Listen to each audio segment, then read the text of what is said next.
The First Division Managers of the Month, Alan Kirbishley and Steve Britt, and Alan determined that that award won't put an Indian sign on the club. Well, yeah, I mean, obviously to win the award you've got to go great in 1 month, and we won 4 games and drew 1, so law of averages say you've got to be beat. Well, we got beat on Tuesday by Derby, so let's hope that's the last game we lose for a little while. Now, you lost top spot overnight to Leicester, of course. Steve, determined to get back there today? Yeah, it's a perfect incentive for the lads. You know, they've tasted being top of the league for the past 2 weeks. Now they've got the incentive to get a point or to get a win today to go back to the top. Do you think the club's position may have surprised a few people? Do you think it surprised yourselves? Well, yeah, I think so. I mean, a lot of people was saying it was going to be doom and gloom after we sold Simon Webster, and obviously, you know, it was a big influence on us last year. But the lads have battled away. I think, if anything, if anyone should get the award, they should, you know, and I don't think we surprised too many people. It's a question of getting stuck in and gaining points, and that's exactly what we've done. And are you keeping faith, Steve, with the side that lost in midweek? We've actually made one change. We're bringing Sean Newton in for Kim Grant to play out wide on the right. It's a tactical change more than anything. It's got nothing to do with the way Kim played, but we just feel Sean will give us a little bit more today. Good. OK, chaps, good luck for the afternoon. Yeah, thank you. Cheers. Welcome to Kenilworth Road. It's a fairly bleak and grey, typical November afternoon here as we get the arrival of the two teams led out by the Cambridgeshire referee Mike Bailey. A meeting really of two clubs without a great deal of cash to spend. I suppose a lot of people will say they're living in the real world. But they are clubs who still produce a good passing game, but at the moment with widely differing results. Charlton beaten only twice in the league, just 1 off the top. Luton 4 wins all season, and 12 times out of 19 starts Luton have finished as losers, and they're just 1 off the bottom of the Ensley First Division. Let's check on the teams then to start with. Luton with the American Jurgen Sommer in goal. At number 19, Des Linton. 5 is Trevor Peake. 6, John Dreyer. 3, Marvin Johnson. 7, Paul Telfer. 12 is Kerry Hughes. 27, Alan Harper, formerly with Everton. 8 is Scott Oakes. 22, Kerry Dixon. Chelsea fans in particular need no reminding of his pedigree. He joined the club here from Southampton. And 28 is a 25-year-old recent signing from Canada, Jeff Aunger. Well, Peake and Dreyer form an experienced partnership in defence. Hughes is a really gifted young midfield player. Dixon and Aunger will be up front.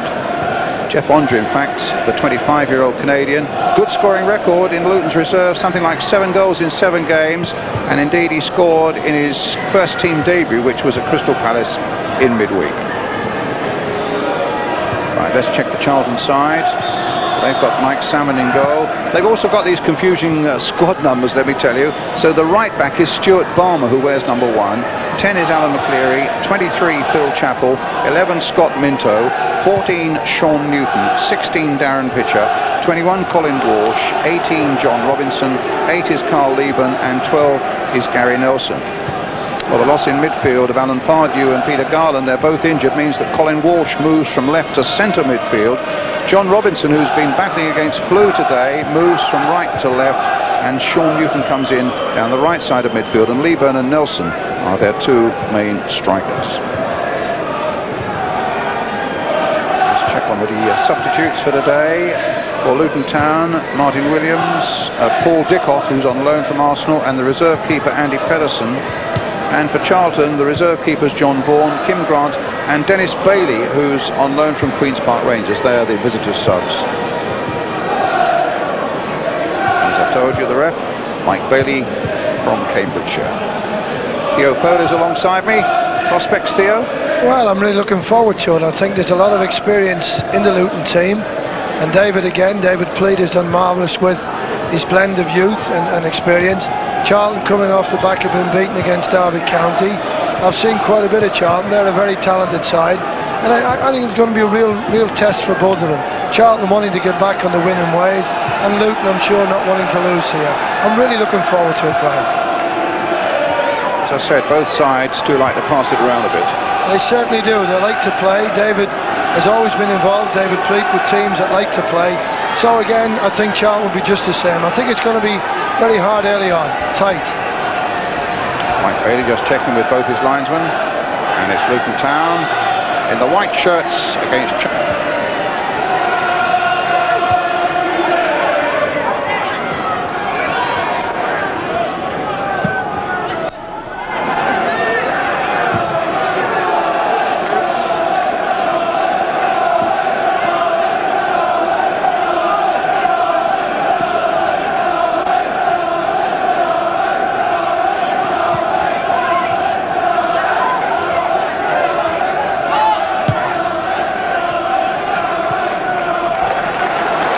There's Linton. I apologise to you, we had a few sound problems there at the start of the game. I hope we've cleared them up now. We've changed the microphones around as Phil Chapple makes the mighty clearance for Charlton Athletic. No early frights for either side, just an early fright for us. Apologies if it spoilt your enjoyment just for a moment or two. There's Linton, Luton fullback. Tall form of Leaburn, getting in with a header, but a free kick awarded to Luton Town. Johnson plays it forward. Kerry Hughes up to Aunger. This is Alan McLeary with the clearance. Chapple's header. Johnson, a really popular player here at Kenilworth Road, with the clearance for Luton Town. Luton won here last season against Charlton, a 0-0. Phil Gray, who's of course since gone to Sunderland, the scorer then. They had a goalless draw at Charlton.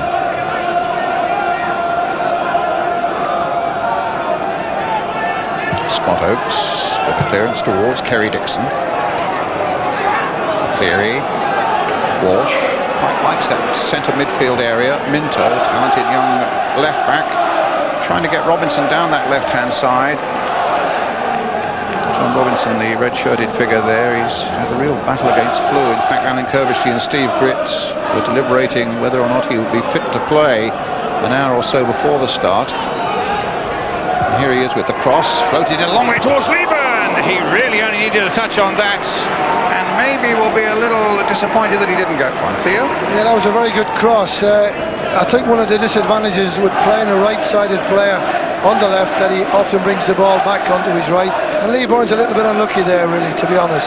I'm sure that's a sort of chance that comes a bit later in the game, Brian, that he would possibly take. It's a goal kick. Massive American, born in New York, 6'4", Jurgen Sommer. Towards Kerry Dixon. Dixon beaten in the air by Chapple. Hughes just playing it on towards the Canadian Aunger, but he was beaten by McLeary. Leaburn now to Nelson, who's the top scorer with 5 for Charlton. Walsh, a good left foot and just chipping it through now for Robinson. It'll be interesting to see. Robinson's very much a right footer down that left hand side. That was Minto playing that one in. Easy for Sommer. Here's Oakes.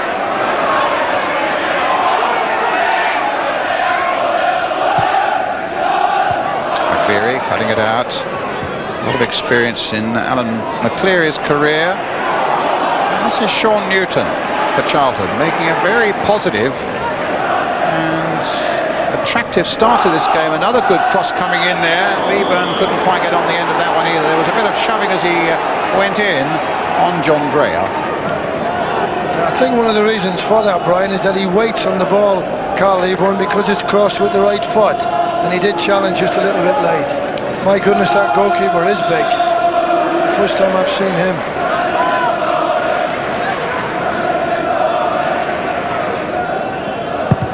But a bright start by Charlton. Dixon with a header there. Pitcher gets in for Charlton. Balmer knocks it forward. Hughes is in for Luton. This is a bright, enterprising start, in fact, by both sides. And Hughes' shot stopped by Salmon. Hughes, in fact, scored an excellent goal against Crystal Palace at Selhurst Park in the 2-3 defeat that Luton suffered that night. Welsh international.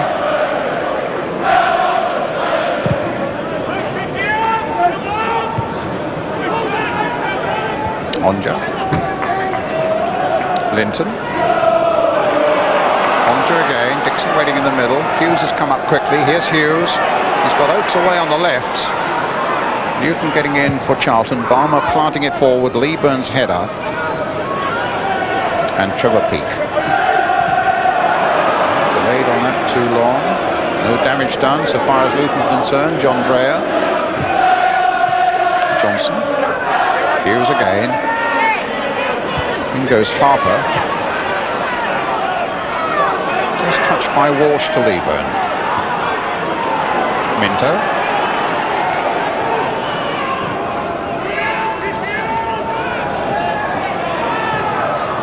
A lovely ball by Walsh.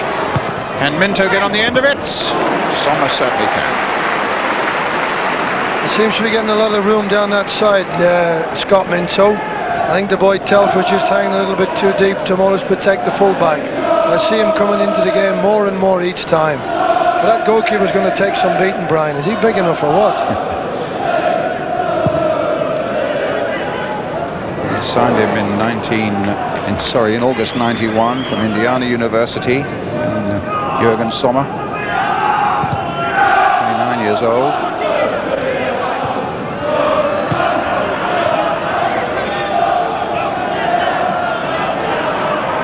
Nelson.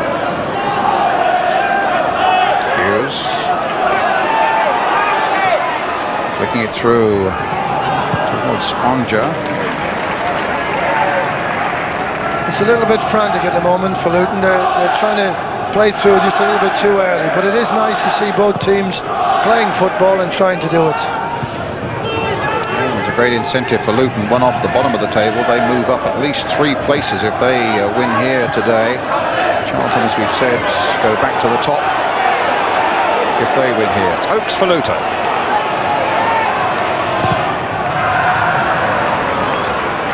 And a goal kick. Talking earlier about 2 clubs here without a great deal of money. In fact, the Evening Standard have done some calculations for me.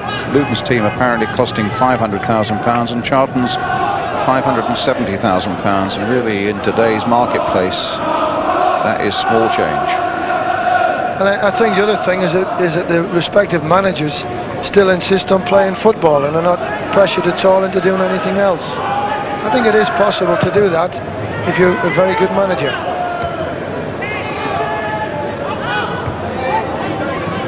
Peake. There's Chapple, formerly with Cambridge.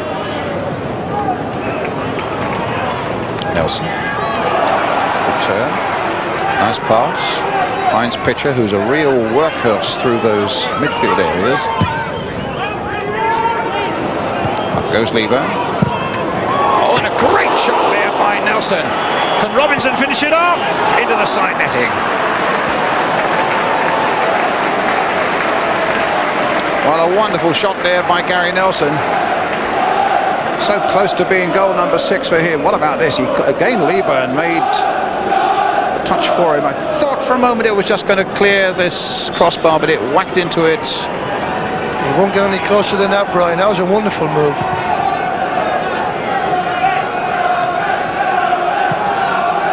Walsh.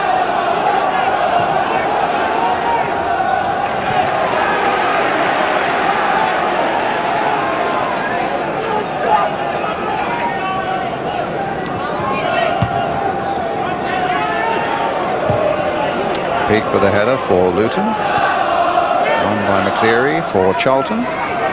Telfer. Johnson. It's kept in by Scott Oaks. Hughes. It's a good ball for Kerry Dixon.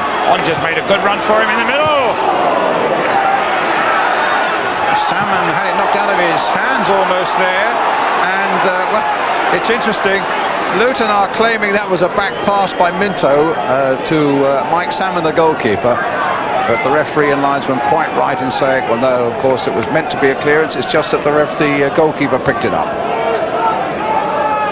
He was a bit fortunate there, Mike Salmon. He really was. Kerry Dixon making good runs.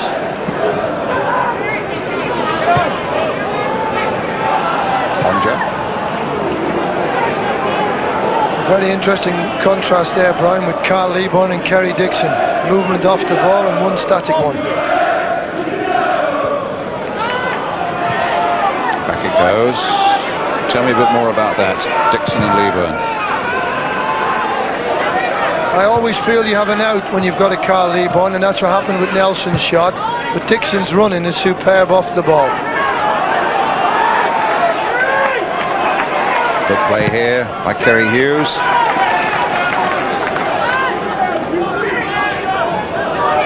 But a really good start to this game. It certainly is. I mean, it isn't surprising, Brian, because both teams do want to play. Chapple with the clearance. Apart from that one. Big defender. There's Kerry Dixon. terrific record at Chelsea, 335 league games, 147 goals. Didn't quite happen for him to that extent at Southampton. But he's a Luton boy, and I've no doubt glad to be back here. A really good move for him, this one.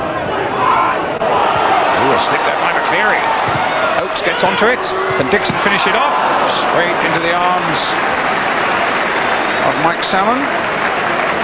That's the sort of stuff he likes. Near post where he can deal with it and finish. The slip there caused problems for Charlton. Oakes delivers a good ball in here. Dixon straight at the keeper.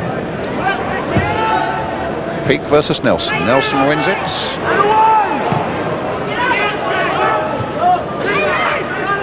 Harper.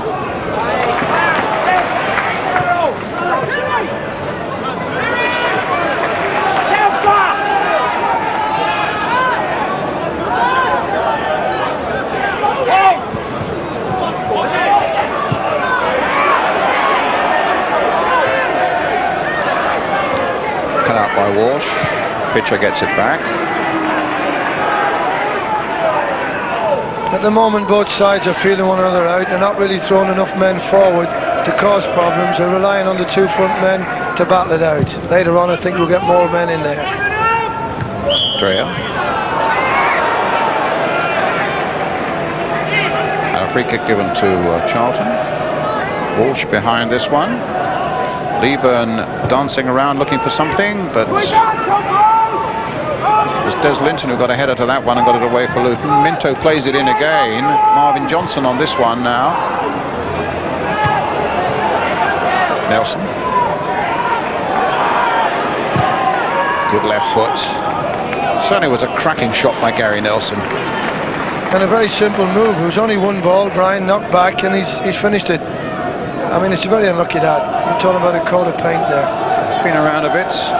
Given good service wherever he's been, at Southend, at Swindon, Plymouth and at Brighton.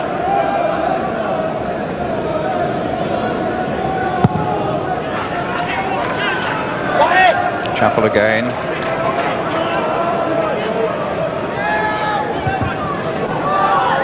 Minto. Not wide for Robinson. Looking to get past Linton. Harper bringing it away now for Luton. Up to Aunger. Dixon.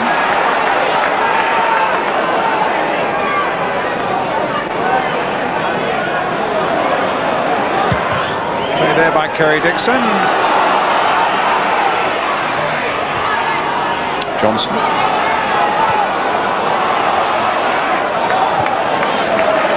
Wide again.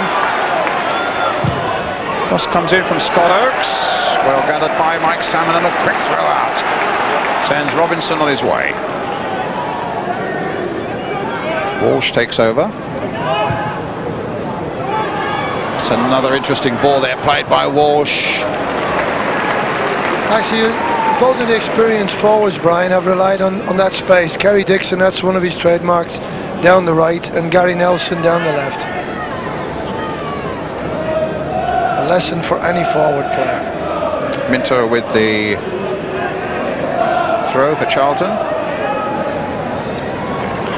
Certainly I would think Scott Minto to be named in an England under-21 squad tomorrow. That's that cross in again towards Leaburn. Just I understand John Robinson has been named in a Welsh under-21 squad.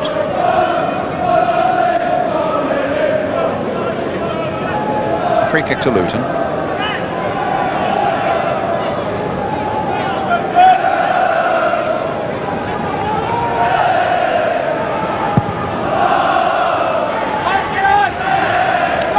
Dixon winning it, knocking it on for Aunger.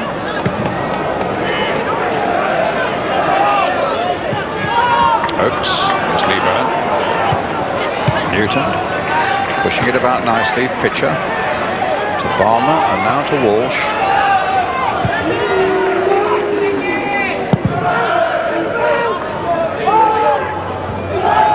Dreyer judged that header well. Comes to Kerry Hughes.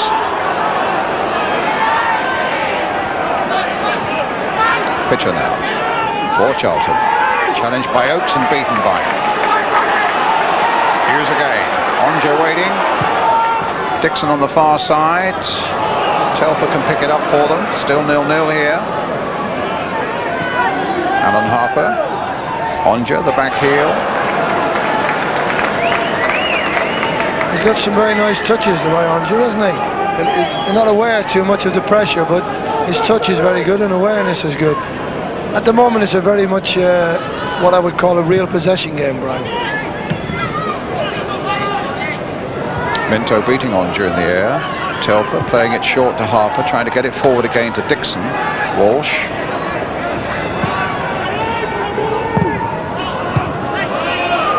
Harper. And onside. No. Flag has gone up.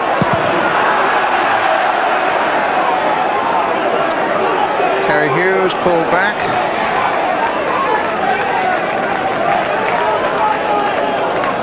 And a free kick to Charlton. That's a very simple way of breaking down defences. You want to push up, get a midfield player to run. A little bit unlucky, but he was off. Yes. Yeah, absolutely certain. Yes. Leaburn's header again. Walsh. Your man, number 1, Stuart Balmer, number 1 playing right back. It doesn't make sense. He had his hand raised. Don't get me talking about these crazy squad numbers again. I've yet to find anybody in any club, and that goes for Premier clubs as well, that really say, yeah, we quite enjoy having them. It's like American football, Brian. Confuses everybody. 56 and 82.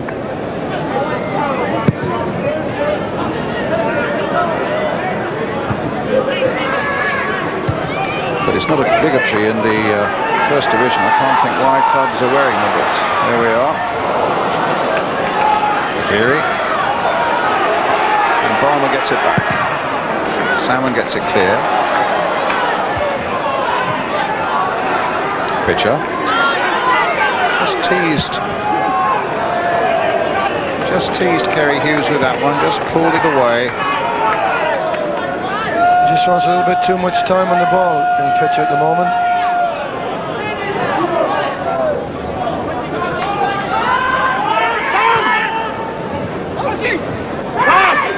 Hughes. Telfer. Linton. Harper. It's Johnson.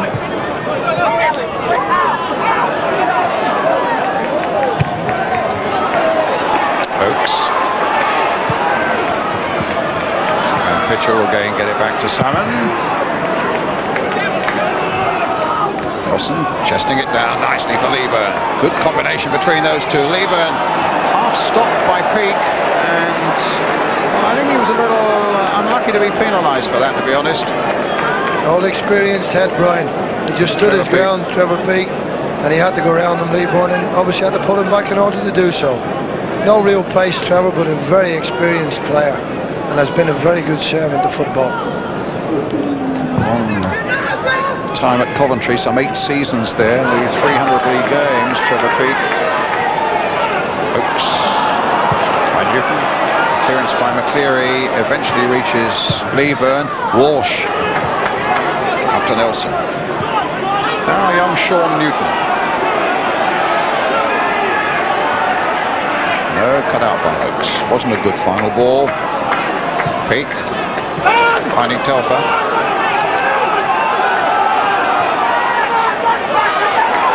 Hughes to Johnson. Make good progress down this left-hand side. A combination of Johnson and Oakes. Hughes now playing it in for Telfer. Charlton barred any chance of a shot there. Harper swinging it wide again. Squad Oakes, they're playing some good stuff now, but there's an offside against Oakes. They have been very, very neat, Fulham, Luton rather, in their approach. They've more or less played most of the stuff down this side, but somebody needs to go by a fullback, Brian, to really open it up. That's what's really lacking at the moment. I didn't say Fulham then, did I? You did. It's on my mind. Their old club. Now Stuart Balmer with the free kick. Knocks it back to Mike Salmon.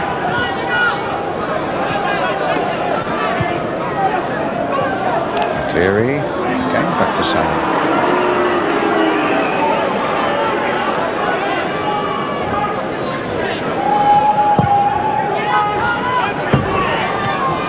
Leaburn with a header. Robinson tucking it back for Minto. Here's Walsh. He's the star so far, Colin Walsh. A lovely ball there played for Nelson. And Harper, assisted by Hughes, gets it away.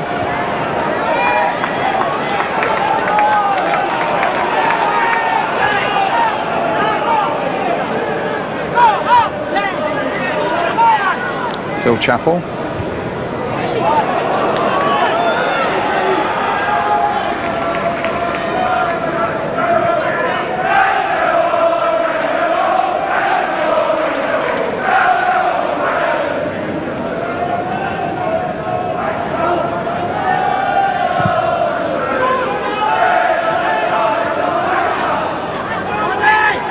Dixon. Aunger. Flick, almost an arrogant little flick with the outside of the boot there by the Canadian. And Luton keeping this going well now as Marvin Johnson takes it up for them. And Newton gets back there. It's still not out of play. Johnson again looking to turn it back, does so. And a header that goes in. And it's an excellent goal there for Luton Town. And Paul Telfer makes it 1-0.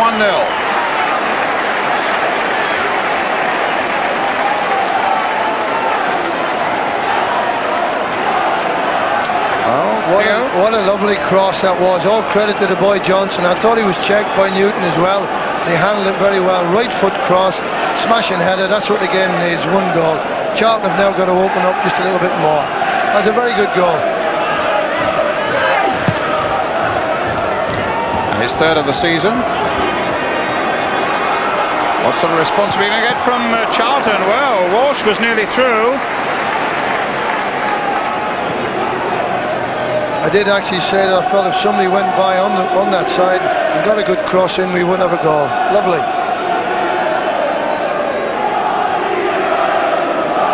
Sommer was down quickly.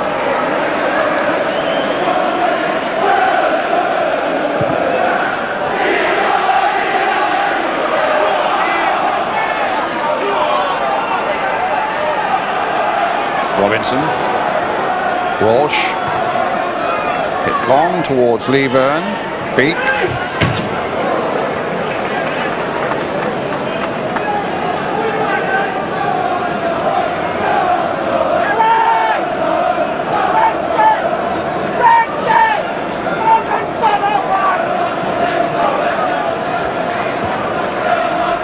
Harper.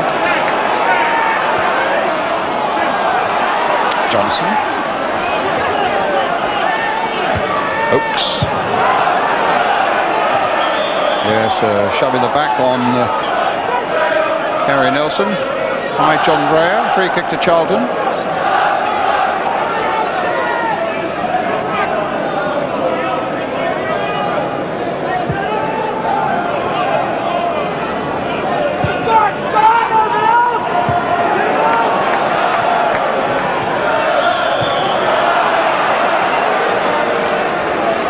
Free kick to the visitors. 7 or 8 yards outside the box. Always dangerous to these Charlton. They got some big players. Leaburn and Chapple were very effective there. Good strikers, good deliverers of the ball. Walsh particularly. And it's Walsh behind it.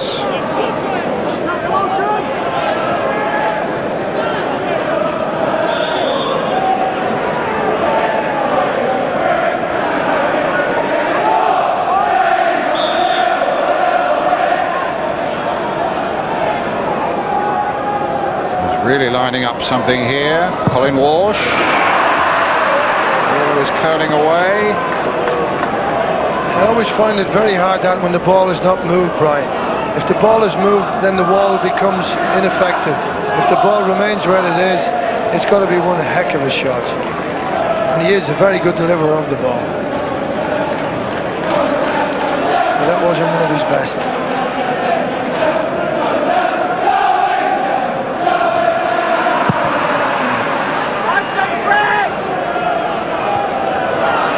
Chapple with a clearance. Balmer with his clearance. Up to Nelson. Robinson. Back for Minto.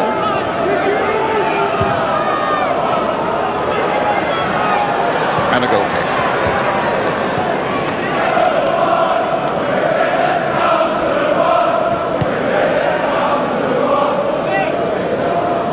I think it's going to be Here's that goal again.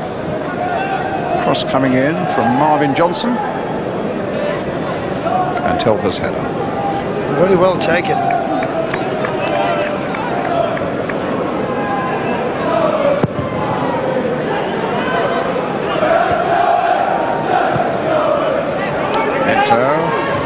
Peake with the clearance for Luton. Telfer up to Aunger. Linton.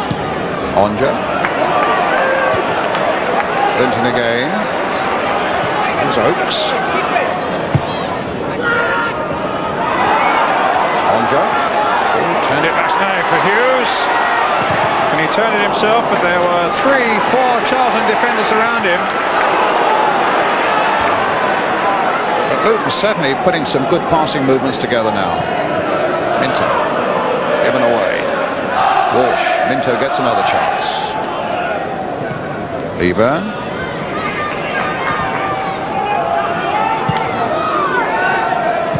Chapple. Robinson. And away come Luton again. Hughes to Oakes. Johnson obliging with the run down the left.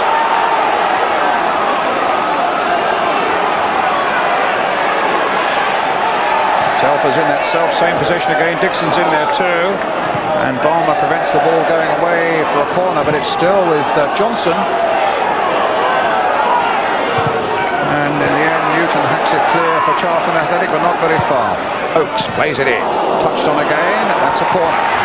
Came off McLeary. Good spell this for Luton. Very, very neat and tidy down this left-hand side with the boy Johnson. He's doing very, very well. Combination with Oakes is excellent, causing Charlton lots of problems.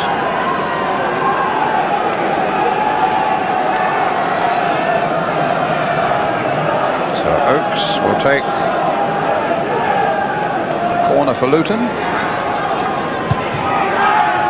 Dreyer's in there, but so too is Leaburn back. Walsh making the break for Charlton. Minto's gone storming through the middle for him. But he couldn't quite pick him up because Peake was in the way. Here's Walsh again. McLeary.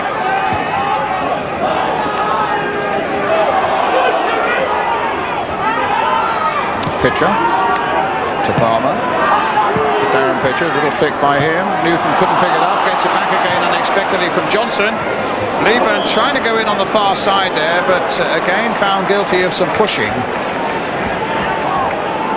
This time on Linton, and another free kick to Luton. That's not a sort of ball that he would like Brian Big Carl Leaburn there. He just wanted that up in the air, and so he's ended up really struggling to make some contribution on it. I don't feel that Charlton are getting enough players forward when they are actually attacking Luton. They don't look as if they're causing any real threats apart from a splendid effort from Gary Nelson. Johnson's header. McLeary, a long ball for Leaburn to chase.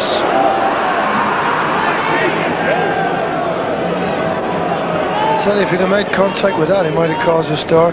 That's the sort of ball he likes. And he's a very difficult man. Not only is he tall, but he's very, very strong. Good test for Trevor. Trevor Peake, captain of Luton, marking Carl Leaburn.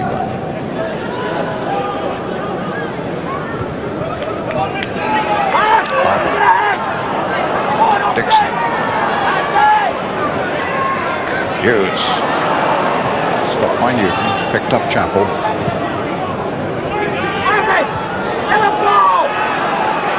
Harper trying to get that long ball forward for Kerry Dixon. Minto making the clearance there for Charlton Athletic.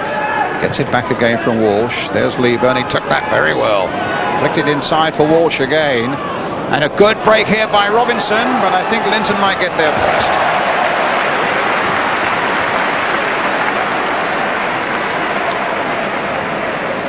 Kerry Dixon's running off the ball, Brian, is excellent. There's no doubt about it. His movement off the ball. The other boy, Aunger, has tended to stay and look for little knockbacks, but his runs off the ball are well worth watching.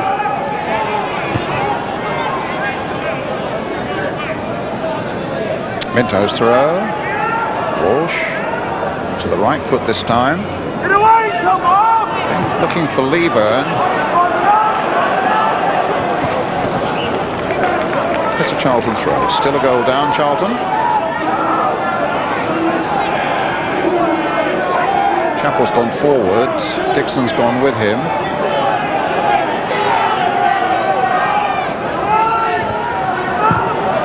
By Newton, flicked on by Nelson.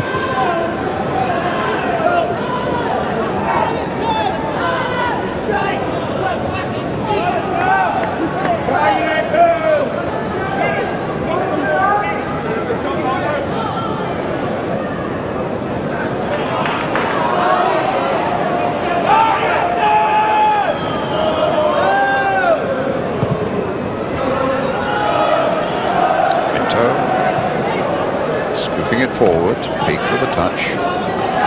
Hughes, who looks a real bit of quality. Kerry Hughes, but brought down there by Minto. Not a yellow card, surely, for that. No, I wouldn't have thought so. That was just his pace, Brian. That was a very good. He's made very, very searching runs, right at the heart of the Charlton defence. To be fair to him, he didn't get a yellow card, but Luton get a free kick.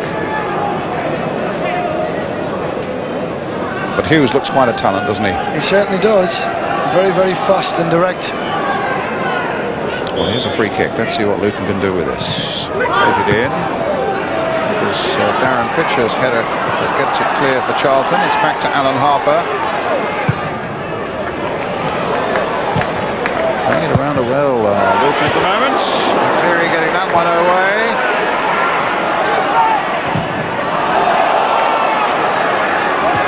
Luton have a player down on the far side. Leaburn playing it forward for Sean Newton. Good break by him. Harper's going with him. Now, what sort of cross can he provide? It's not a good enough one. Nelson's still trying to make something of it. They get it as far as Walsh. Played wide now for Minto. Curled in again towards Gary Nelson. Minto will get another go. It's Oakes, the Luton player who's injured, just hobbling back into the action and falling again.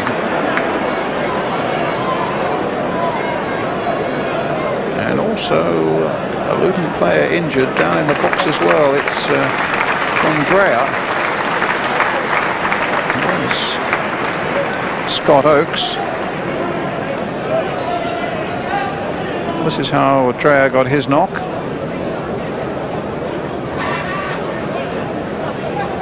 Just run his ankle on the floor. The other lad, I think, possibly could have pulled a calf or felt his calf, obviously. It's a little bit of a damp afternoon, Brian, and sometimes players don't actually get aware of getting really warm before the games. Well, the Luton substitutes, Martin Williams and Paul Dickov, a young striker on loan from Arsenal.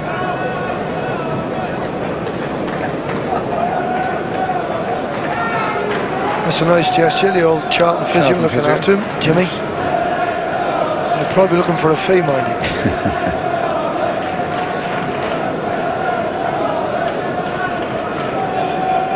Luton just about deserving it at the moment, I think. Yes, I'd go along with that. I think that they've actually played some very, very tight, close control football, Luton, and have been patient. And the goal was a splendid goal. It was a simple cross with the right foot, but it was a really well-headed goal and very well executed. Charlton, as I said, I don't feel they're getting enough people forward. There's probably not a little bit of belief in them to go forward and to try and take the game to Luton.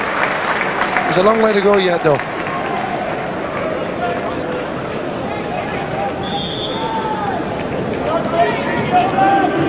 Play goes on forwards. Nelson.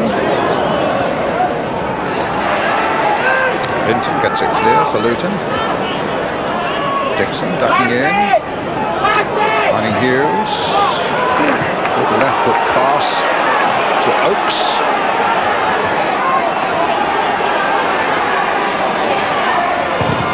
It's a corner.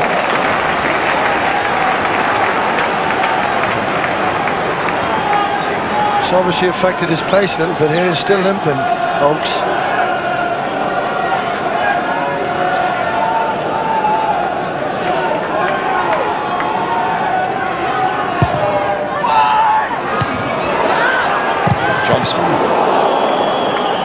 An offside flag up and a free kick to Charlton Athletic.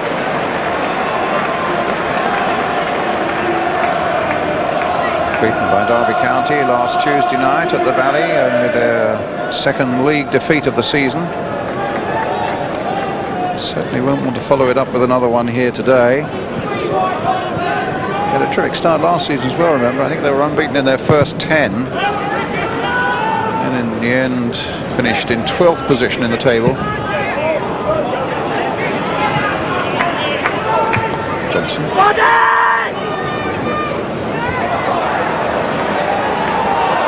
Robinson played inside for Walsh. Here he comes again, looking around. A lovely ball played now for Newton. Can Newton get there first? Sommer had great determination in coming out, and Newton has taken a knock as well, and the big American goalkeeper playing the ball into touch. What did you make of that one? I thought that was a great opportunity. Very splendid run, and I'll tell you what, he made some ground, both Newton and the goalkeeper. I'll tell you, that's very brave goalkeepers. A little bit fortunate, but Newton, I thought, was just going to get there because he has got some terrific pace. I tell you again, what a great ball from Colin Walsh again. Yes, his passing has been excellent. Actually, you saw from that angle just how much young Sean Newton, in fact, he could have gathered up quite an injury there. That's quite a fall. What he tried to do in the end was try and flick it around the goalkeeper rather than shoot it at the goal, which possibly would have been the best thing. He'll feel that, but if he'd have scored, it would have been worth it, Brian. I thought when I first saw it, I thought his determination had deserted him at the last moment, but when you actually look at it again, what he was trying to do was, as you say, just flick it either over or past Sommer. He certainly made up the ground, Sommer. He is a big lad, I don't keep on about him. The little lad Newton's got an awful lot of pace. He's got pace to burn.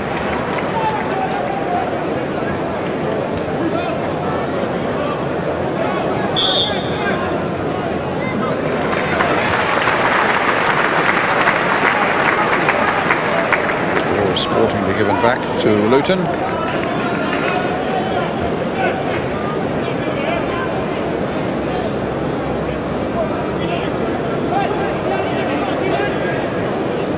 Fancy the lad Oakes might struggle, Brian, as it goes on. He looks as if he's in a bit of trouble.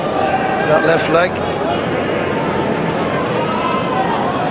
The pitch is certainly in better nick than it was at this time last year, even. After the artificial surface is taken up, David Peake was saying it does take 2 or 3 years to get them back on an even keel again. Well, this is the second season, of course, that Luton have not had the plastic surface.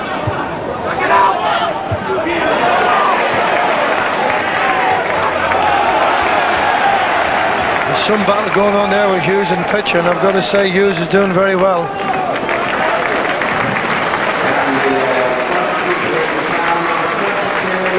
Well, Scott Oakes, as we thought, would have to come off, and Williams comes on.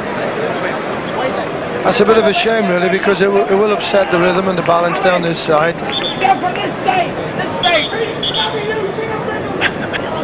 In fact, he's going across to the right-hand side. Kerry Hughes looks as though he's now dropping in on the left-hand side with Harper and Telfer now as the centre midfielders. Telfer having moved in from the right.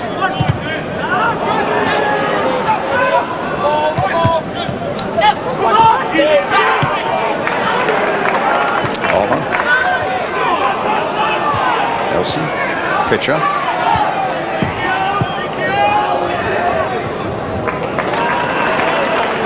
I have to say that when you watch Trevor Peake, you realise experience is something you cannot buy.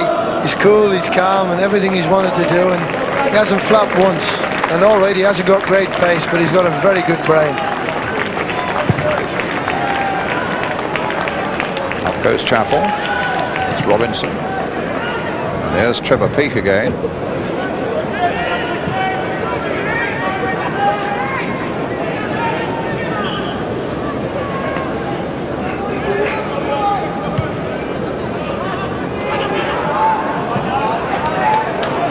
Of Scott Oakes in a moment. Let's see Darren Pitcher though, bringing the ball now here for Stuart Balmer.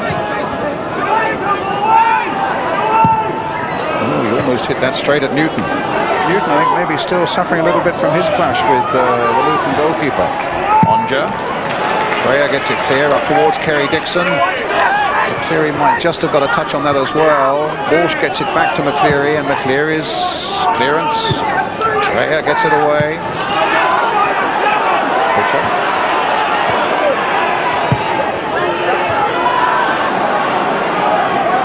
Newton.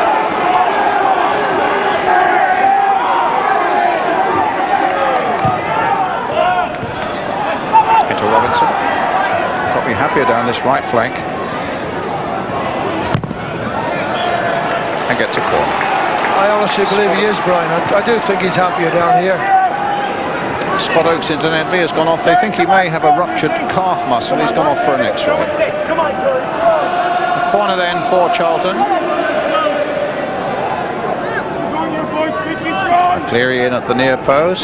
Nelson just behind him. Chapple up from the back. He's already scored 3 this season, and it's Chapple with a header, and they claim it came off Kerry Dixon last, but the referee Mike Bailey says no, it's a goal kick to Luton. Phil Chapple, a Norwich boy, signed from Cambridge United for £100,000. He had over 200 league games for Cambridge.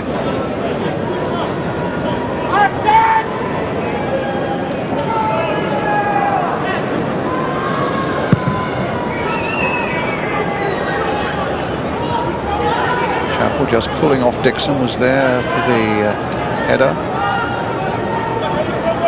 Minto. Harper. Now Williams, the substitute. Telfer. Johnson.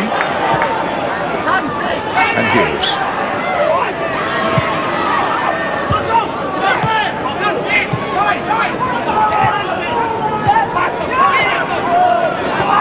Hughes. Telfer. Aunger, no problems. It's a bit of a shame that Hughes has had to move, because I don't think he'll be quite so effective in there as he was in midfield. I felt that his runs in midfield were certainly causing problems.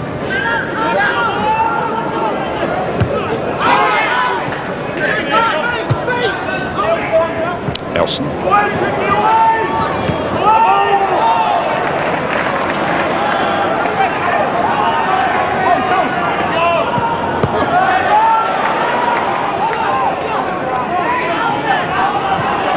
Walsh.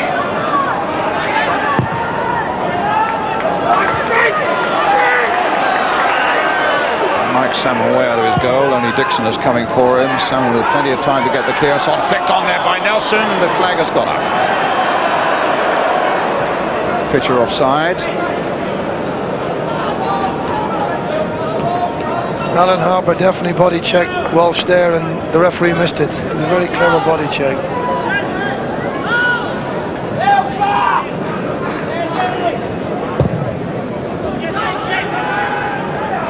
Chapple beaten in the air that time. Ainger trying to get onto it. Salmon makes the save. Looks neat and tidy, doesn't he? Took the chance. It's a good blend that David Pleat's got here, really, isn't it? You get a feeling that it is a false position for them right down at the bottom end of the table. Where they're playing today at the moment, leading Charlton by a goal to 0. But here's Walsh for Charlton. Balmer takes it up. Johnson gets it away. Pitcher will try and keep it going for Charlton. Balmer plays it in again. Pitcher's in there too. Newton's in there also. Peake. Harper and Dixon. And really, in a moment, that's where you see where they are so... David Pleat has done so well, actually. It's a good, experienced backbone to the side with the likes of Peake and Dreyer at the back and Harper in the midfield and Kerry Dixon up front.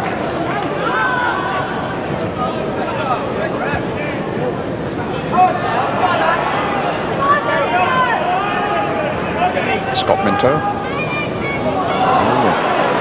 Slipped there by Linton. Leaburn trying to keep it going. Nelson playing it in. Will Balmer get on the end of this one? No, he plays it through to Sean Newton. Charged down though by Johnson. Nelson tries the shot across the face of the Luton goal, a goal kick. That was a very good block actually by Johnson then. The boy Newton did well bringing it onto his left foot.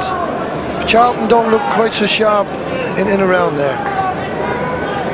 Yes, that was a good block. What's the block? They don't look quite so sharp, and possibly that's down to Peake and Harper and Kerry Dixon, who ran back there so well. It's experience going right through the team. Good heads.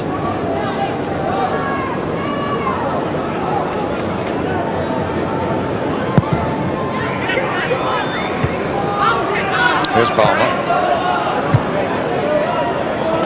There's the ball down the line for Nelson, but again Marvin Johnson there first.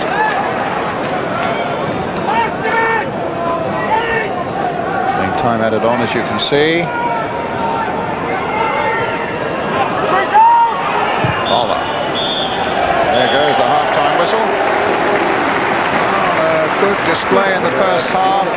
Progressive, good passing football. And Luton having the edge and just about deserving the lead that Telfer gave them. That's the situation then here at Kenilworth Road. The half-time score, Luton Town 1, Charlton Athletic 0.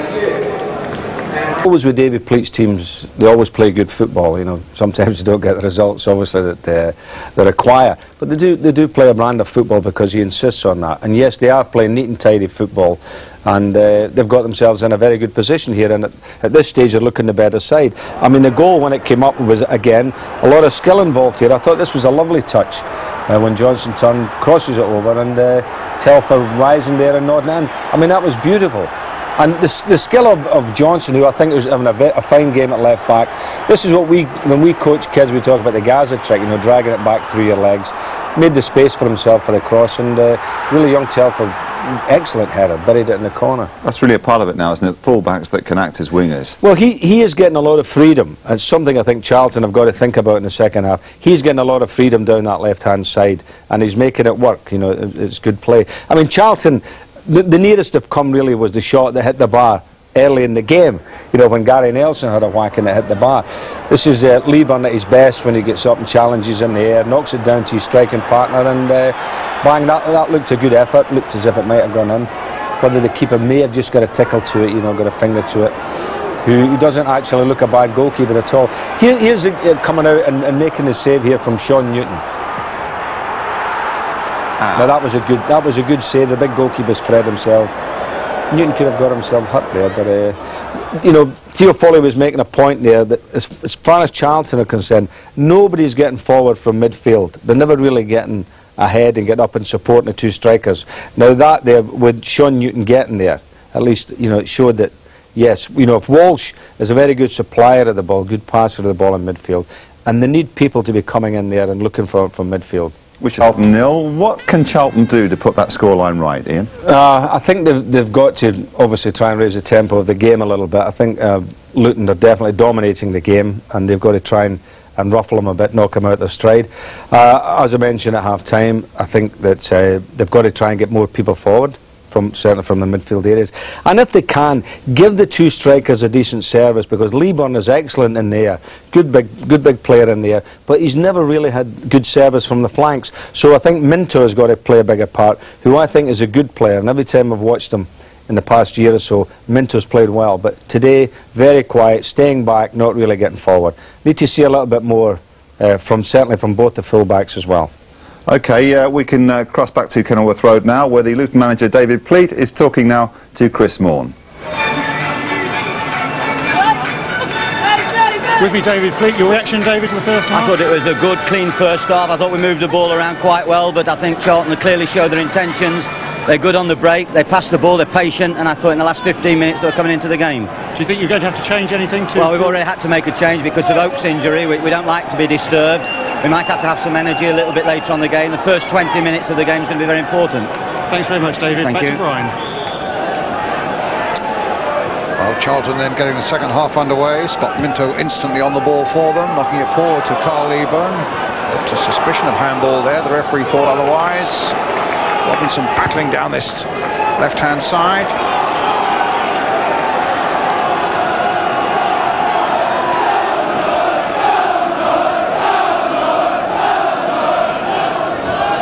Robinson. Minto.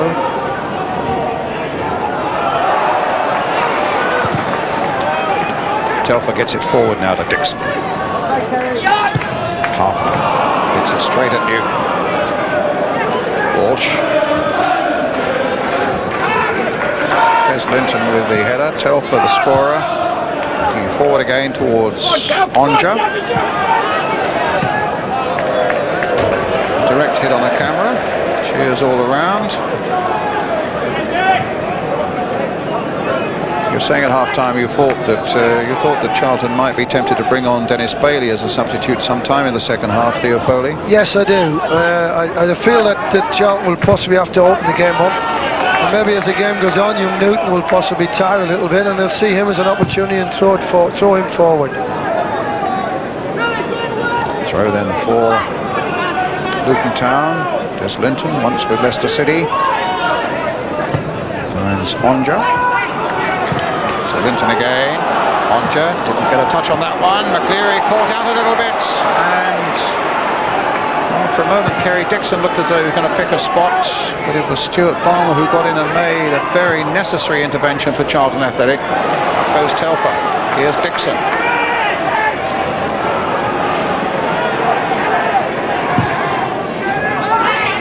Peake with a header. Minto returns it. Goes Leaburn. Minto again. Up goes Leaburn again. Beats Peake in the air for it. Knocked on there nicely by Gary Nelson. Dreyer's chasing him.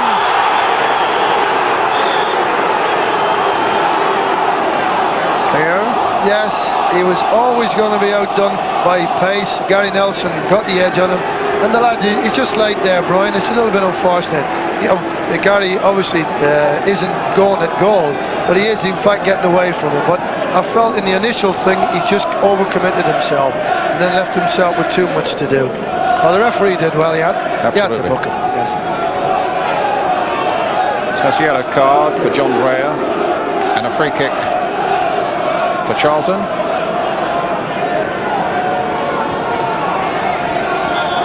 Robinson will take it.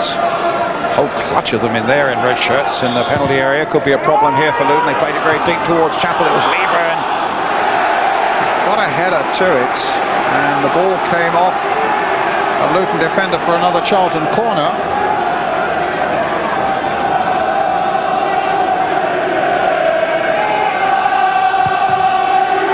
Deep one again. Aunger helping it out. Robinson playing it in again into the gap there, but it was played a little too firmly, and Walsh slipped in any case. I would think the last two corners have been very disappointing for me. Charlton have decided today to hit the ball a long way to the far post, and I don't think they're quite so effective. I don't know whether they were claiming handball there with Leaburn. I think they were. It wasn't on. It never was.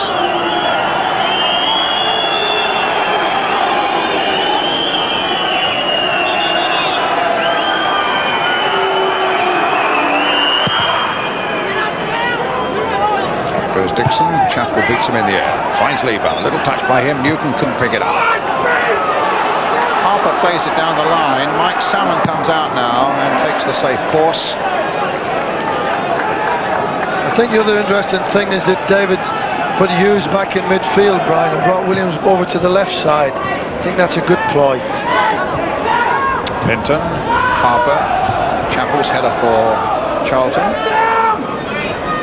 Aunger. Harper again. Johnson had an excellent first half. Williams. Harper again. Aunger.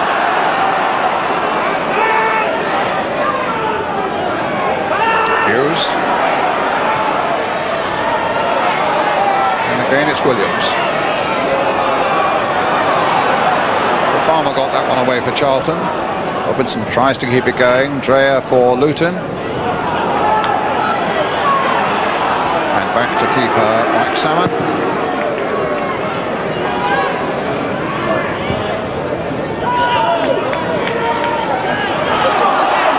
Aunger. Walsh battling for it, wins it. The ball spurts clear to Chapple, and here's Minto.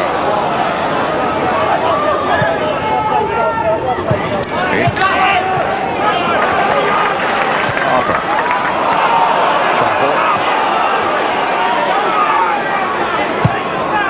Minto playing it long. Newton's chasing it. Peake's encouraging the goalkeeper to come out, but he didn't get there quickly enough for Peake. And so Charlton gets a throw.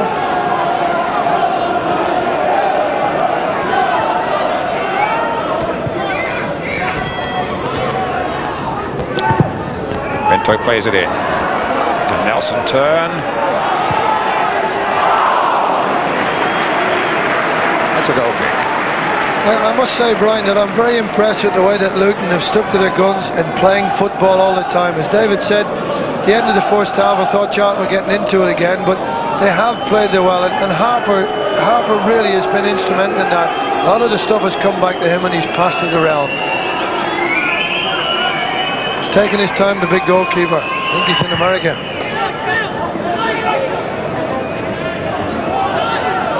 Balmer.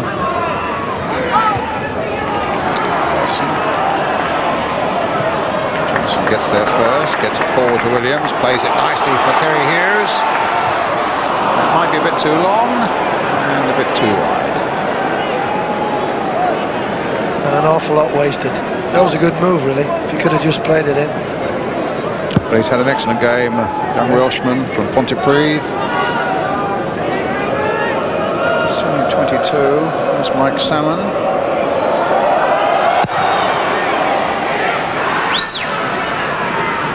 He was out-jumped that time by Pitcher.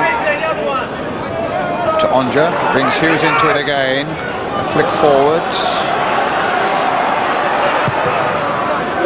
And Salmon gets it into touch. There's a net on the far side there, which I don't know whether we can see it. It's just over the stand there. David Pleat was telling me they've had a high net erected. They used to lose about 30 balls a season over that little stand. Now there's a net that stops them going out. I thought for a moment that Mike Sommer was going to beat the net that time, but he didn't. Williams with the cross for Luton.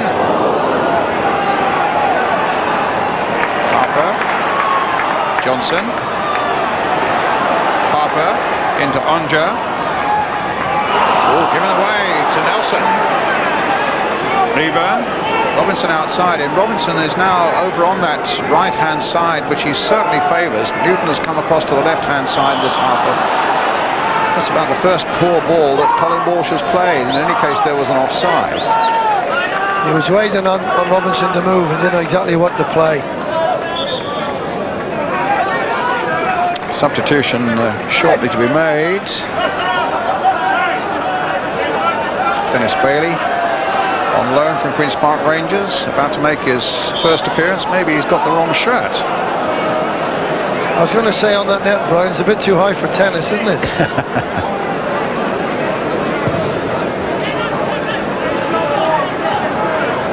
Chapple, Telfer again, good save. Quick shot there from Paul Telfer.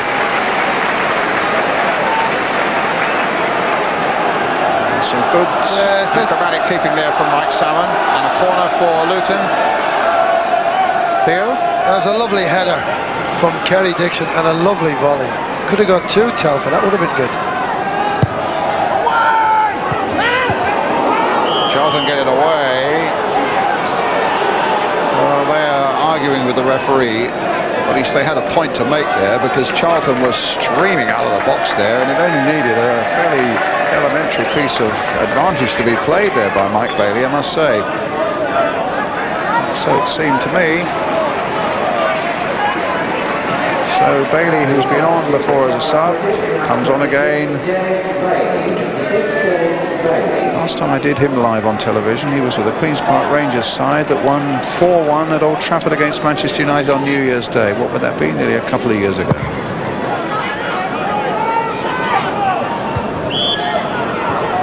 He's a good fella, good goal scorer. That's what Charlton need at the moment. And really, that's what we need. We just need a goal. We nearly had one a minute ago. McLeary with the free kick for Charlton. Chapple's in there, but Peake prevented the ball getting through to him. Nelson will take the throw for Charlton.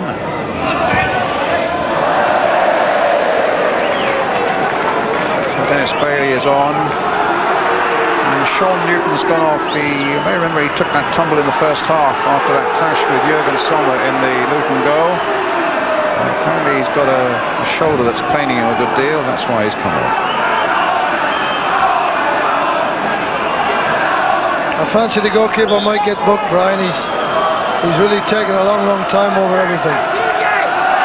The Charlton fans behind that goal are giving him some stick, but certainly you're quite right, Theo, and the referee has looked at the watch a couple of times and warned him about it. Bailey just fractionally offside there.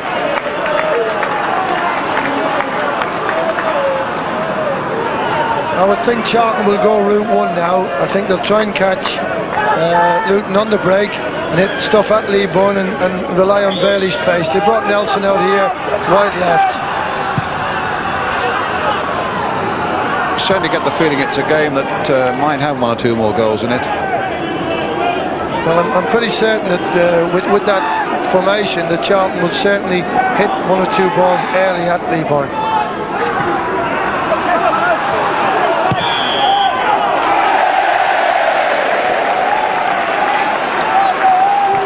It's Luton's ball. The referee's very quietly.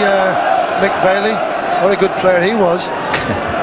Well, there was Mike Bailey, played for Charlton for many years and was their manager too. This is not the one. Yeah, I agree with you. I think the only contentious point was that possible advantage that he might have played a minute or two ago. Oh, my goodness! Well, Mike Salmon completely lost that one, and so too did all the Charlton defence, and that ball was allowed to arch its way through that penalty area and just wide of the far post. Kerry Hughes with it. Nobody quite knew where it was until it had gone. I must say that Luton are very inventive on the free kicks. They've been very effective today. Dreyer beating Leaburn in the air. Balmer turning it back. It'll be a throw though for Luton Town, leading here by a goal to nil.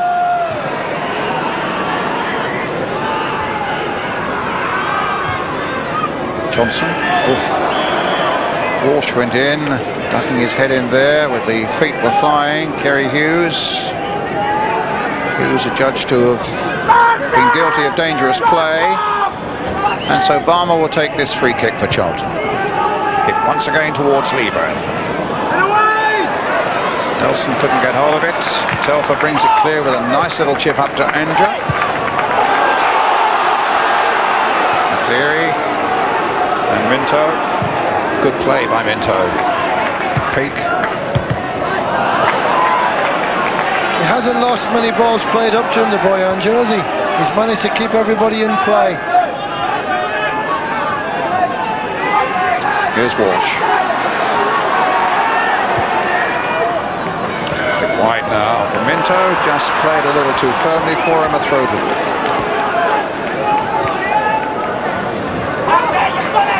Telfer. Dreyer with the clearance. Minto gets there first. Chapple.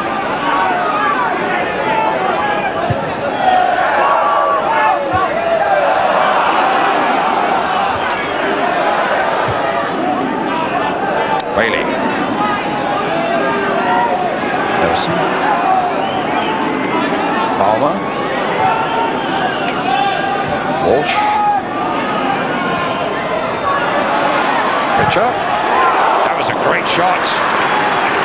But not good enough. They haven't had too many shots, Charlton. Caught this well, didn't he? Yes. It's a bit of a full-back shot, but once again, I think Bailey's movement could cause Trevor Peake and company a little bit of bother. I think that's what Charlton really need now. Get balls in early and cause them a lot of trouble. Chapple versus Dixon. Dixon's header.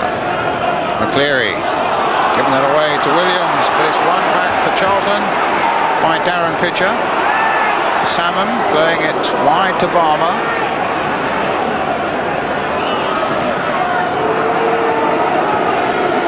Very, very cool. Cool as a salmon.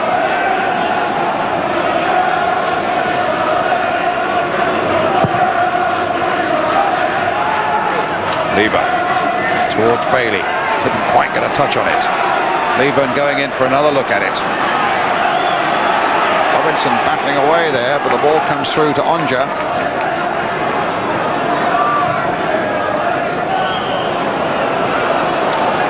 They got for an offside against Kerry Dixon. He was having a walk then, Kerry.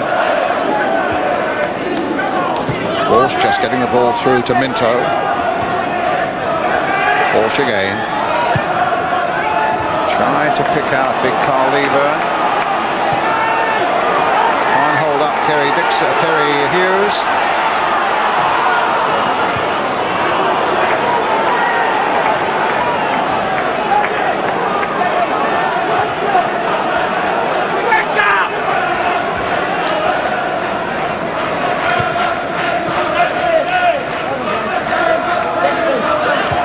Linton. Telfer.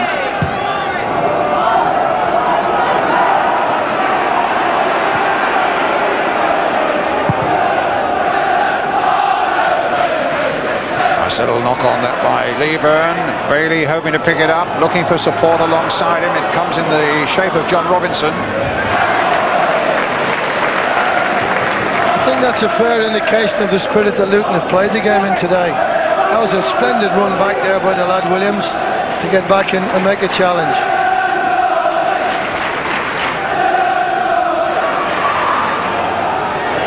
It's a Charlton throw again.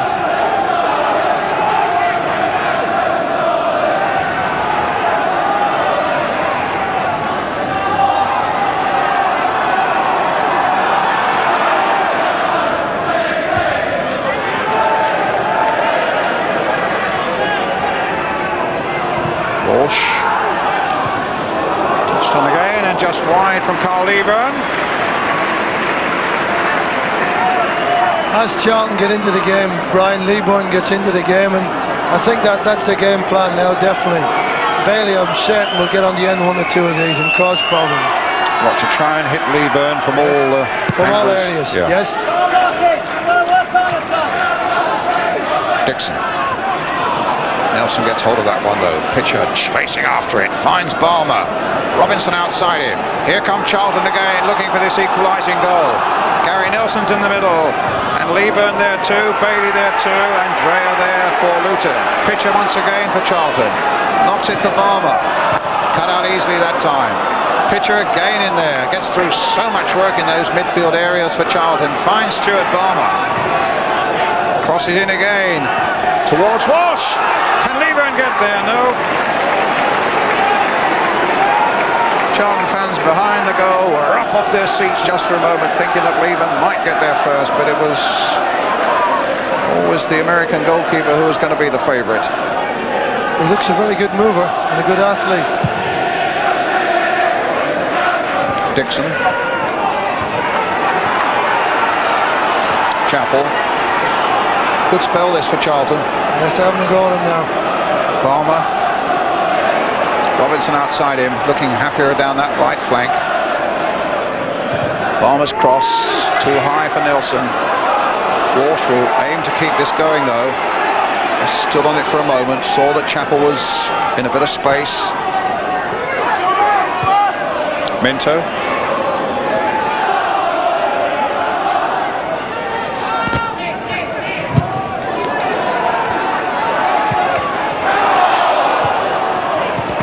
Aunger. Telfer Here come Luton, but Telfer's up there on his own. He's got 4 Charlton men around him. He's got a bit of support now from Hughes on one side and Aunger on the other. And then in the end, pulled it back for Kerry Dixon. Went completely the wrong way. I really don't know what he was thinking there, the lad Telfer. He went completely the wrong way. Here's Telfer again. Harper. Hughes sold a nice little dummy there on Robinson, but Robinson gets back and Salmon gets the ball clear.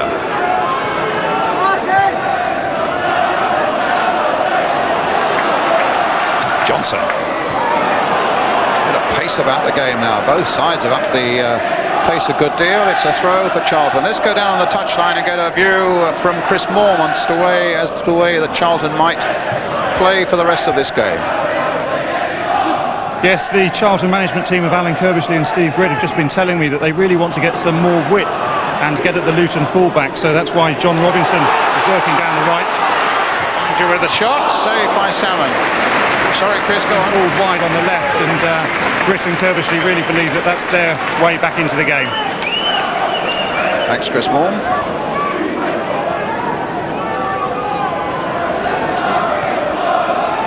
Peake. So a bit of width then, Theo. It looks as though they're looking to get width, but also, obviously, as you're saying, they're looking to hit Leaburn as well. Yes, I mean, that is a very obvious ploy for them. He is so effective in the air. Bailey. Oh, nice little touch by Bailey. Pitcher almost in there. Brought down, no penalty. Charlton look hopefully towards referee Bailey. Looked to be the right decision too. Let's have a look, Theo. Yes, Trevor Peake actually tried to clear the ball. He's been as steady as a rock, Brian. Well, all around have been dashing about. As I said, he stood there, he stood his ground and used his experience to great effect today.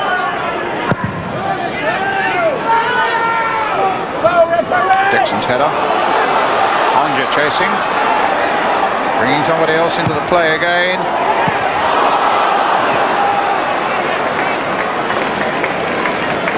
He's done very well, the boy Aunger. He's certainly adapted to what's going on. I'm sure he's learned from Kerry Dixon, who really is effective, honestly. Off the ball, his movement is terrific. Leaburn. Dixon. Or rather, Minto. Petterson. Bailey versus Peake. Walsh. Bailey again. Changed his mind there. Finds pitcher with a shot straight at the keeper. Well, he had plenty of other opportunities, Darren Pitcher, but it's good to have a shot from where he was. He had Robinson outside him. Charlton have definitely tried as hard as they can now, Brian, to steamroll Luton, as it were, haven't they? They've tried to really have a go at him. Hey! You've got to stop the ball! Free kick to Charlton. Offside, I think, Brian. Can only been offside against Aunger in those central areas. It certainly wasn't Kerry Dixon. Off goes Leaburn. So the other interesting thing is Leaburn's got up in the air but not been able to direct his headers because of the attention of Peake. Dixon just bringing Telfer into play. Williams. You were purring at half-time about Kerry Dixon, how good it is to have an experienced centre-forward in your side. Yes, I do. I believe that a lot of young people dash about and he just knows where to run and when to run and how to run. Oh, that was a bad mistake there. Bailey. Robinson. And Peake gets it away. It was Johnson's error and it very nearly cost Luton dear. To be fair, he hasn't made many mistakes. That was one mistake. Again, Trevor Peake, the man getting back to clear it. Bailey playing Robinson in. And Peake getting the cross away. For the corner to Charlton, now being taken. Walsh hitting it long. Well, that might have been any one of 6 players trying to put that into the net. It was a much better corner, Brian, wasn't it? Better than the other ones where they've hit long.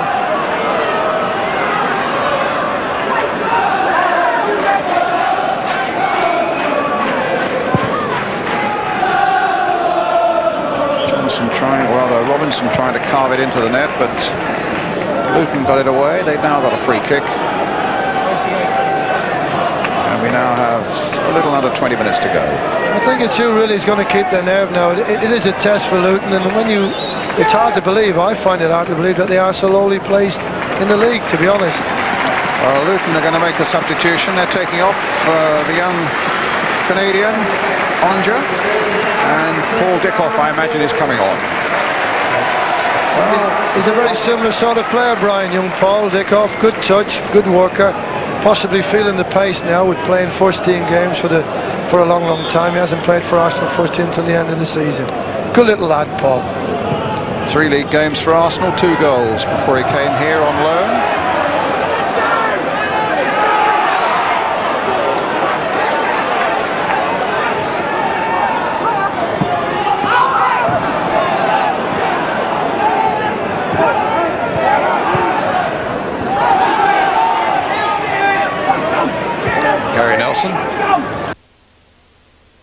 Walsh, and again Balmer.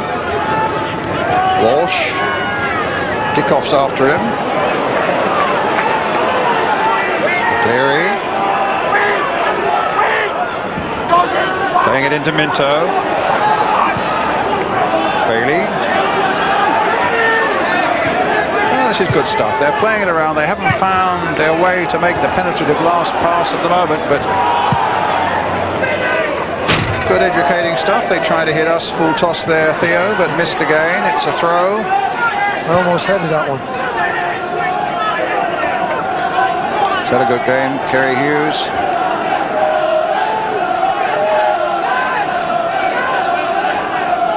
Minto with the throw.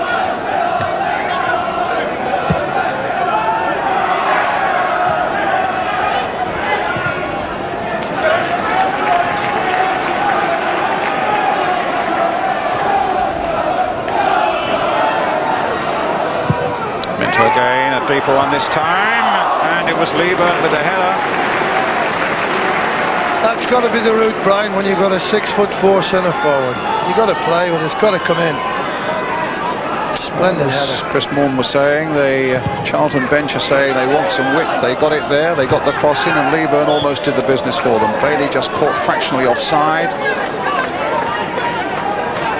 I've been most impressed with Peake and Dreyer, as I said, particularly Trevor Peake, but they've actually curtailed Leaburn's jumping to not direction of the ball. That's so important. Still just the 1 goal in. Up goes Kerry Dixon. Telfer. Hit long by him. Dixon pulling away to that far side. Somehow miraculously gets it back again. But the flag was up. Maybe the ball had gone fractionally out. I thought his legs were long, but not that long. Very good run to the far post. Must have been an offside. Free kick to Charlton. Mike Salmon with it.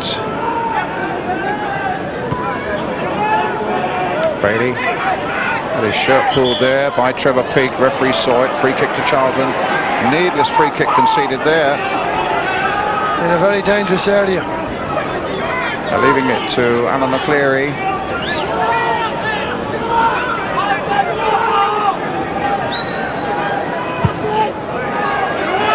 Leaburn.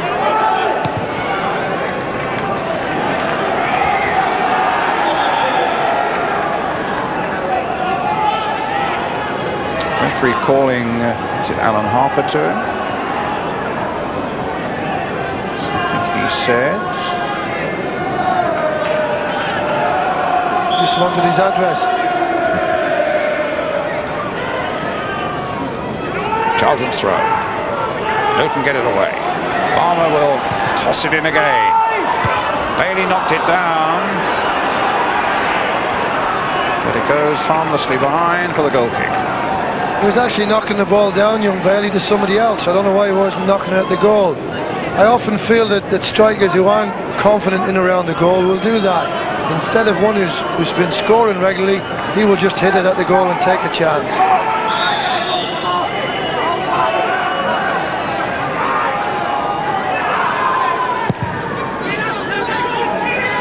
Up goes Chapple, beating Dixon. And here comes Williams.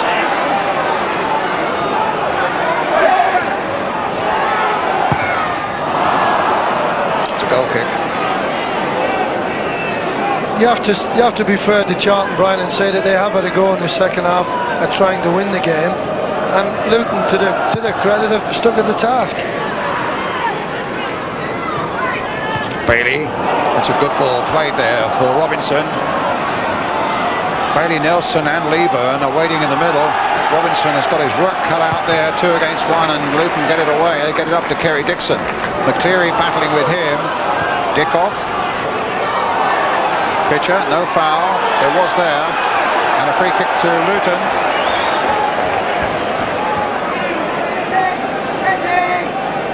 He does like a tackle at Darren Pitcher. The more the merrier.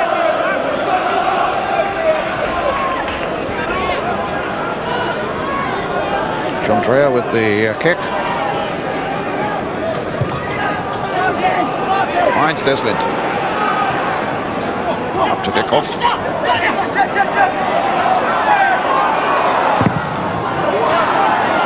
Stopped by Chapple. Minto chasing. Walsh chasing. Plays it inside for Bailey. Knocked back straight to Telfer. Comes to Leaburn. Minto again. Bodies flying everywhere. Nelson getting it long towards Robinson. Play on, says the referee. Balmer more than happy to oblige. Cross coming in. It might come for Leaburn. Knocked down by him. Oh, and in the end, Robinson couldn't quite get on the end of it either. And it goes for the throw to Charlton Athletic. I must say, I'd be looking for my striker to finish there, not to look for somebody else. I really would. Balmer again for Charlton. Onto the left foot this time. Another cross coming in. Robinson couldn't get on the end of that one. Up goes Nelson. Linton brings it away for Luton. Dickov now in some space on the far side. Dixon making a run. Telfer making a run. Harper trying to get in there as well. Nipped away. A nice little touch there by Mike Salmon. It was a super initial run, Brian. I don't know if the camera can catch it. Young Paul Dickov's first run to keep onside was a terrific run. That'll probably put the fee up a bit. It's on loan from Arsenal, remember. Paul Dickov. A corner then for Luton. And Salmon with a safe catch. And a good throw. Releasing Chapple, the big defender. Robinson up ahead of him. Robinson. Dreyer with the clearance. Dickov chasing, McLeary with him, gets it back safely to Salmon. All action here at the moment. Hughes. Oh, taken from behind by Chapple. He knew as soon as he did it, it was going to be a yellow card. I think it was a bit of frustration with that pass he gave to young Robinson. I think that probably had a bit of a rush of blood there. It's a bit of a silly tackle. It's funny, the game's been really clean. There's been hardly any fouls at all in the game. And the ones that have warranted bookings, to be fair. That was a smashing move, young Paul Dickov, to get onside with that footed chip. Terrific that was. Was he there in your time at Highbury? Yes, he was indeed, yeah. Nice lad. Very determined to go on in the game. He's probably learnt a bit from Ian Wright, Paul Merson. Well, he would certainly learn a lot from the two managers involved, from George Graham, of course, at Highbury, and from David Pleat here. Robinson's coming off. And so Kim Grant, who lost his place after the defeat against Derby, although it was a tactical move, according to the joint management. Kim Grant comes on. Well, he's a striker. They're certainly putting strikers on, Brian. 10 minutes, yeah, 10 minutes left. I think they're trying hard to try and get something from the game, even a point. deflected into the arms of Salmon from Martin Williams. Leaburn's header. Goes Pitcher, but he's beaten in the air by Williams for that one. Balmer leaves it for McLeary. Pitcher plays it wide for Balmer. Bailey. Grant.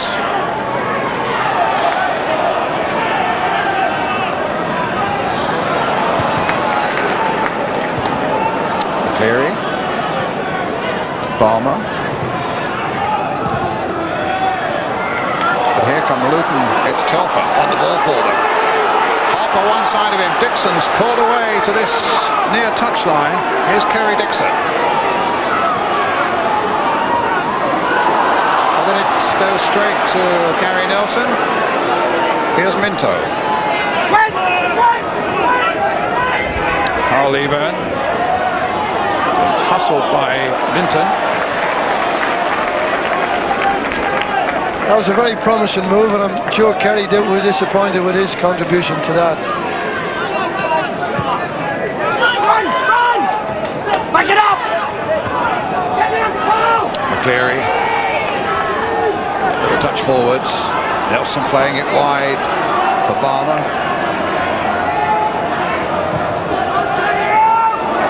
Carl Leaburn with a header. It comes for Pitcher. And now for Minto. Plenty of red shirts up there for Charlton. A little flick in there. But again, Luton standing strong and firm in defence. Get it away. Inside the last 9 minutes. Walsh with the throw for Charlton. Peake gets it away. In goes McLeary.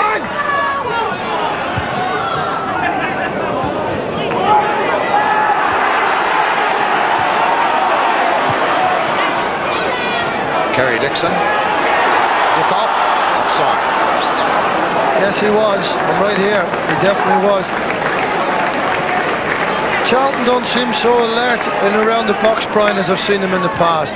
Maybe that's all credit to Luton, the way they've defended. Chapple right in there. Got shoved off the ball there actually as well.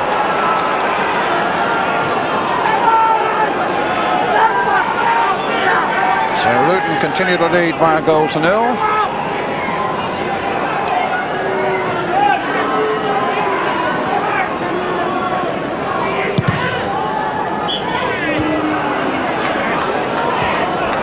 Alan McLeary caught them all sleeping there, having a rest.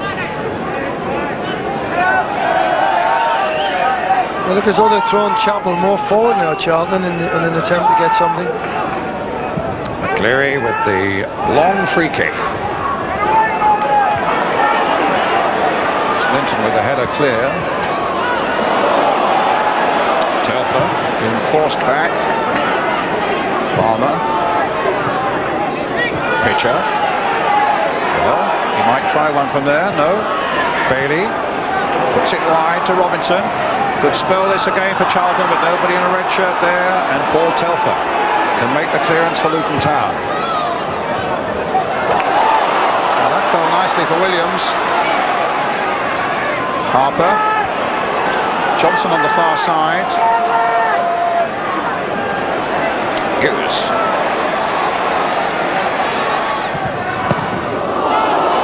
Comes for Kerry Dixon. Across the face of the goal. Good work by Salmon in the Charlton goal. He is so effective there, Kerry Dixon, in that position. The other ball was so untypical of him. Got to start thinking about the man of the match very shortly. Theo. All right, it's Telfer. Scorer of one already. It's way off the mark there.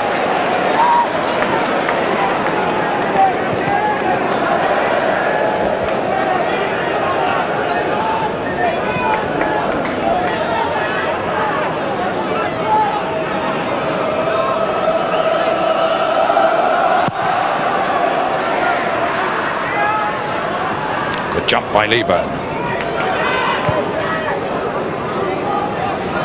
Charlton pushing everybody now into the Luton half of the field.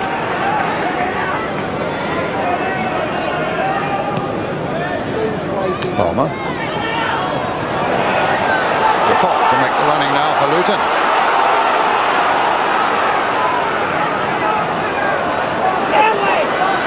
Harper, in fact, had made a terrific run down the left-hand side. Dickov again. He's been a bit too adventurous there on both occasions. You're quite right.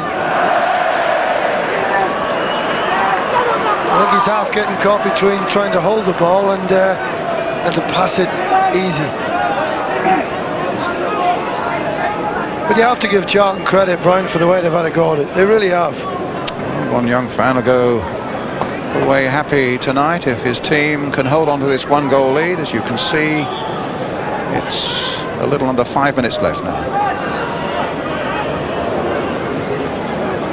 David Pleat's tennis net coming into fruition there. So Theo, tell us about the man of the match. Well, I'm going to give it to Trevor Peake for 2 reasons. I think that his experience has been there for all to see. He's been cool and calm under pressure. He's handled Carl Leaburn very, very well. He was a very difficult customer, and he's not allowed him any free headers. And for me, he's just been outstanding. So Trevor Peake, the Ensley man of the match.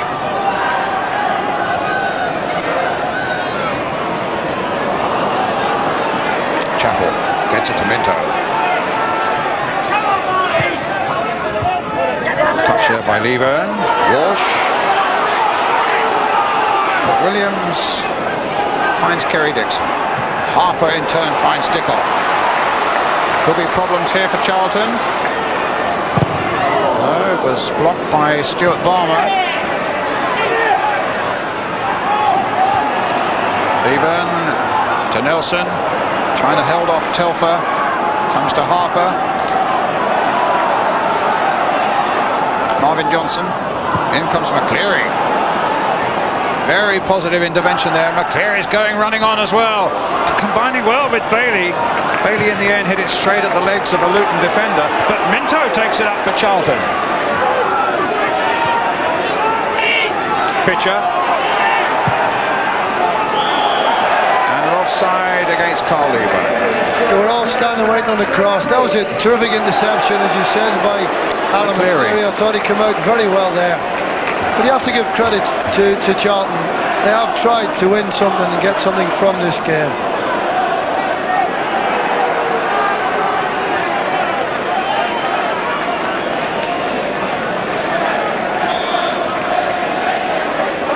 Referee having infinite patience, I must say, with Jürgen Sommer. He's taking so long over these kicks. I think he's overdoing it myself.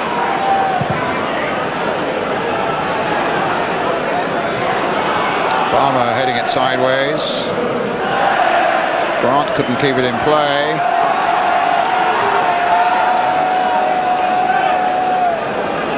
Charlton with less than 2 minutes plus time added on to pull this game round now. Chapple with a long clearance. Peake, the man of the match. No, sorry, that was Dreyer with the clearance.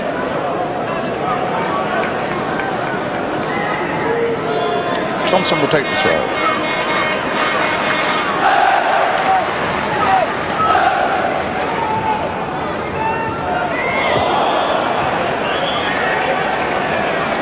Pitcher went in a little vigorously there for that header with Kerry Hughes, and gets a yellow card for his pains. Charlton will leave first thing tomorrow morning for Italy. An Anglo-Italian appointment in Ancona. They fly to Venice. And by coach to Ancona, play Tuesday night, come back immediately after the game. So they've got a busy couple of days ahead of them after this one. Dreyer with the free kick. Telfer with a header. Walsh gets it clear. To the last minute, Bailey. Picture that means so much for Luton. Just one off the bottom as they came to this game. They will go up at least 3 places on the strength of the 3 points they'll gain here. That's if they can just hold on. Here's Dennis Bailey. cross played in by Balmer, and Charlton right at the last knockings get a corner, and they're pushing everybody forward. McLeary's gone in there. The referee's looking at the watch. There's surely some time to be added on. We're now playing, as you can see, time added on at the end of 90 minutes. And Luton get it away. Great relief all around here at Kenilworth Road. Williams. Free kick for Charlton. They want to take it quickly. The referee wants them to take it from the right spot.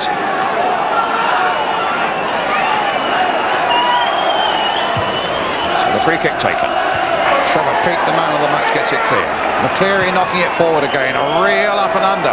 Leaburn will be the favourite for this one. And Nelson just got caught up on the half volley there. Dickov.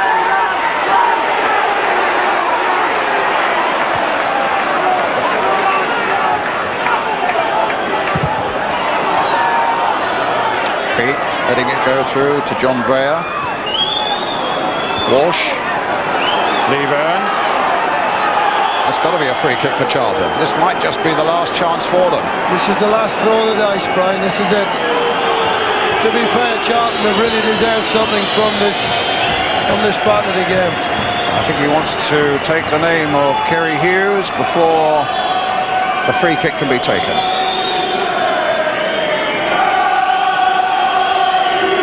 You have to give Charlton great credit, Brian. They haven't paced them really with great play. I know what Alan and Stevie were looking for, but they haven't really managed to get round the back. But their overall players they certainly deserve something from the game. Well, this is the last chance to get something from the game.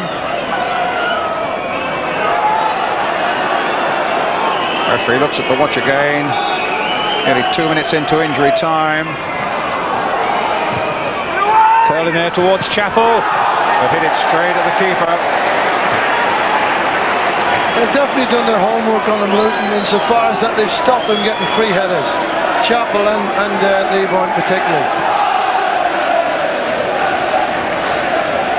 Sommer with the clearance. He might even bring the ball home, him.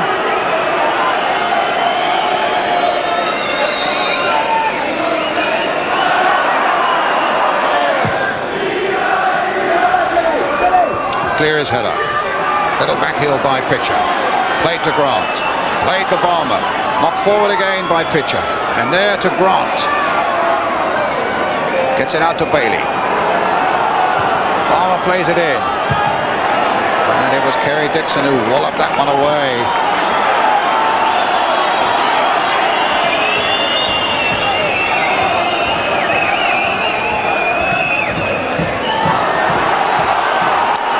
McLeary being chased by Dickov.